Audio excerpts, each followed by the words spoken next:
Well, you can see all the reporters here in the foyer of the House of Commons are gathered around this television monitor right now, which is showing them what's happening actually in the House of Commons, where there's a procedural wrangling going on at this hour because one of the parliamentary committees has been shut down when the Conservative chair said, that's it, I don't like the way this is going. He shut it down and walked out. So it's caused a bit of a crisis. We'll update you a bit later on that.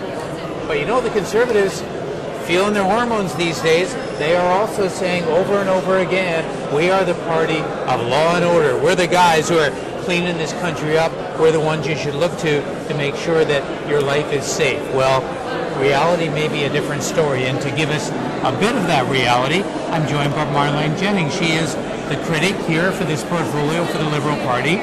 You've been very involved in all of this law and order legislative agenda of the Conservatives. Let's tell the folks exactly what these guys accomplished, because they were at us for a whole week on this, weren't they? What in fact transpired, Marlene? Well, it's quite interesting. One of the bills that the Conservatives campaigned on and then actually brought it in as legislation was the age of consent, raising it from 14 to 16. That was a major plank in their agenda of law and order.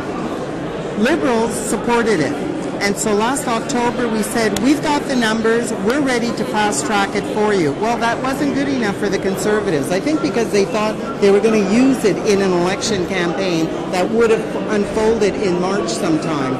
Unfortunately for them, they didn't pull the plug for an election. Now it looks like no election. Yeah. But interesting thing, it got into committee, we supported it in committee, it got back into the House at report stage, and once the report stage debate is finished, there's a vote. And normally it's a voice vote. Yeah. And the Speaker says, I believe the nays have it, or I believe the yeas have it. Well, in this case, Garth, when he asked who supported the bill, it was the Liberals, the Bloc, and the NDP that yelled yay.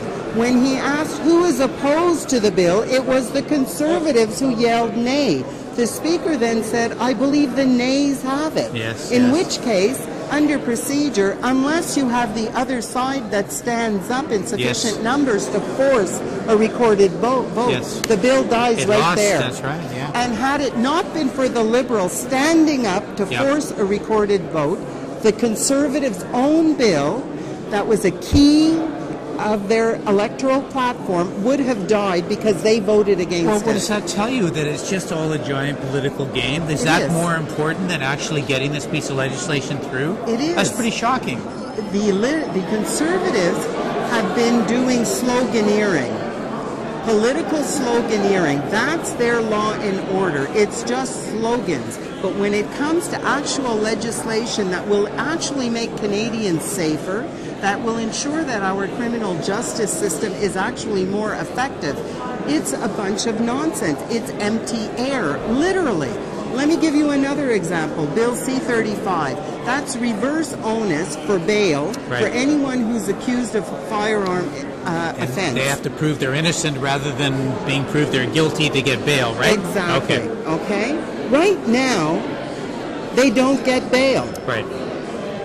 Even when it's the Crown that has to show beyond a reasonable doubt that they would be a danger to society if they were released on bail awaiting their trial. Yeah. So the Conservatives have made a big hoopla about this bill, reverse onus for bail. It changes absolutely nothing. The police have said so, the Crown prosecutors have said so, the Attorney Generals have said so. These are their normal allies for the law and order agenda. And they bring this bill in, hoodwinking Canadians to think that it's actually going to change something and will actually make them safer. It will not make Canadians any safer than they are now. Because right now, if you've been accused of committing a crime with a firearm, you don't get bail. That's as simple as it gets.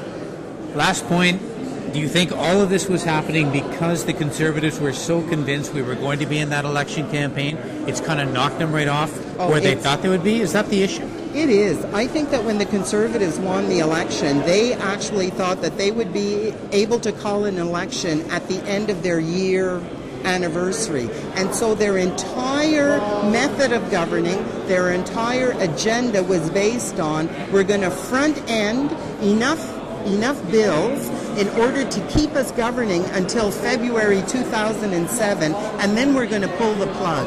And now they're scrambling. They have absolutely nothing on the order paper for the House of Commons to be dealing with. In committees, most committees have dealt with virtually every piece of legislation, government legislation that has come before them. They don't know what to do. They're incompetent. Literally, that's the nicest thing I can say about them. You sure you don't want to be a little blunter? Marlene Jennings, thank you so much for being on MPtv, and thanks for watching.